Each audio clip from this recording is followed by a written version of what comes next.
Hello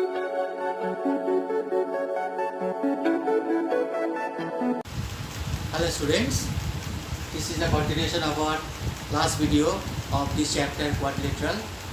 In this video you will learn that is the exercise number 10.10c, that is with the help of the theorem we have already learned, that is midpoint theorem and also intercept theorem. See number 1. It is given PQRS. PQRS are the midpoints of a quadrilateral ABCD. Okay, PQRS are the midpoint quadrilateral ABC. To prove that is PQ parallel to AC and PQ is half of AC. Second proof is PQ is parallel to SR and PQRS is a parallelogram. These three parts. Now proof. See here in triangle ABC, P and Q are the midpoint of AB and BC. That is the midpoint theorem we know. That is this PQ, it will be parallel to AC and half of AC. That is in triangle ABC, P and Q are the midpoint of AB and AC. This is through the midpoint theorem, that is PQ equal to half of AC and this is half of AC and PQ equal parallel to AC. Next is, see, this is proved, that is half of AC. Second part is required to prove, that is PQ equal to SR. Now in triangle ABC, PQ equal to half of AC because these are two midpoint.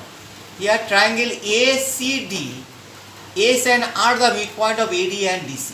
So SR is also parallel to, this is also parallel to AC and SR is half of AC.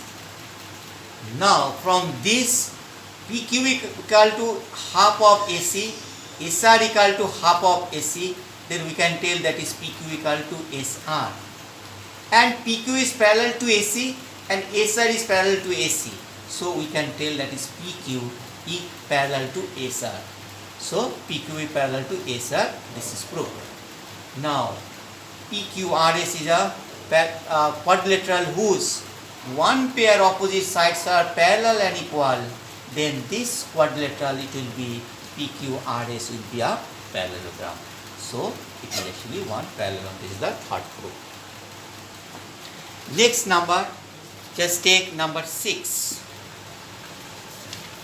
6 is given PQRS is a parallelogram. This PQ equal to 12 semi and PS equal to 9 semi. So bisector of P, bisector of angle P, it meets SR at M.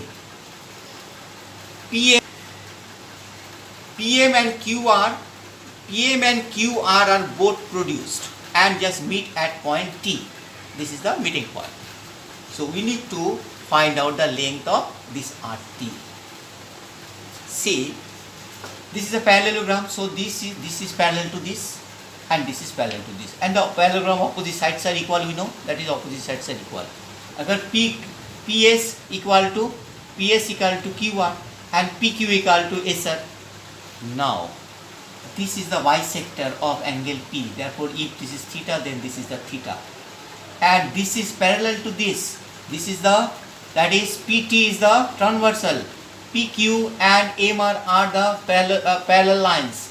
And TP is the transversal. So we can tell this is also equal to this. This is corresponding angle. This is, if it is theta, then it is theta. Now once again, QT and PS are parallel and PT is the transversal.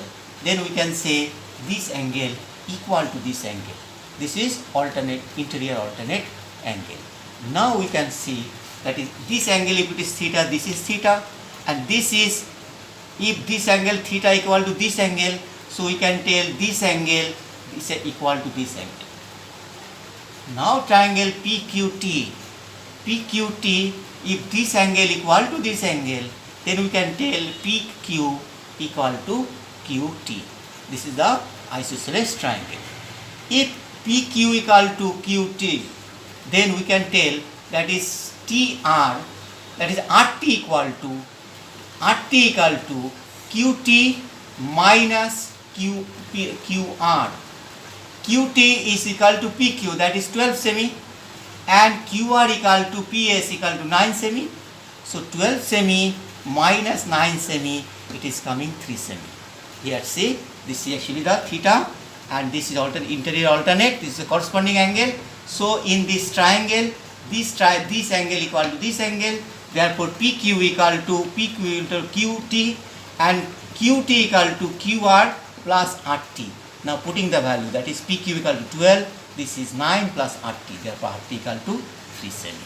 Number 8, it is actually telling in this adjoining figure ABCD, AD is the median. AD is the median of triangle ABC, and from DE is parallel to BA. That is, from this point, if it is a median, then D is the midpoint of BC, definitely. Then it is just drawn the parallel line with BA. So it intersects AC at E.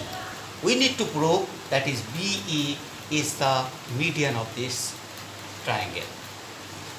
Now, proof. D is the midpoint of BC, because it is given AT is the median of this ABC. Therefore, and DE is parallel to BA.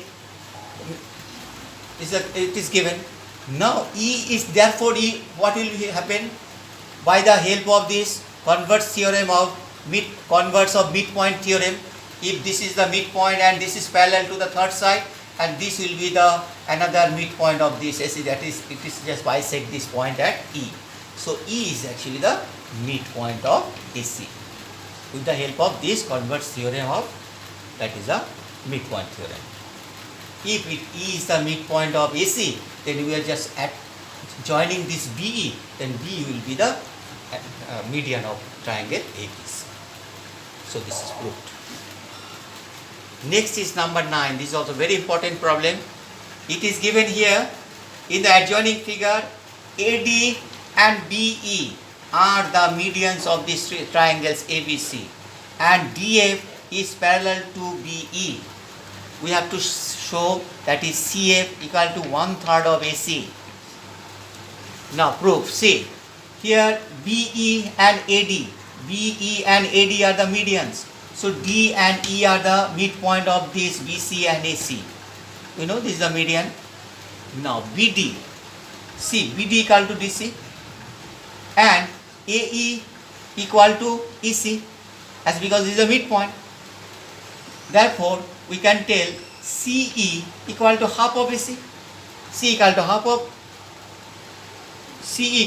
of AC. Now see, in triangle, this BCE, this is the midpoint, and this is parallel to this, that is DF is parallel to BE. Therefore, in this triangle, see, CBE, this is the midpoint and this is the parallel to this. So, converse theorem of this, that is the midpoint theorem, it is F will be the midpoint of EC. If it is midpoint over here, see, then we can tell that is CF equal to half of EC or CE. Now, that is CF equal to half of AC. Then CF equal to EF, then we can tell CF equal to half of EC. Then CE equal to half of AC. Then we are just putting the value of CE equal to half of AC. Then half into half, it will be coming 1/4, and it will be coming AC. So we can conclude that is a CF equal to 1/4 of AC. So, okay students, just go through this up to number 9. I shall just make another video just to solve some problems from this exercise only. Before that, you need to just do all the problems within up to 9 at least. If it is possible, try to solve all the problems. Thank you very much.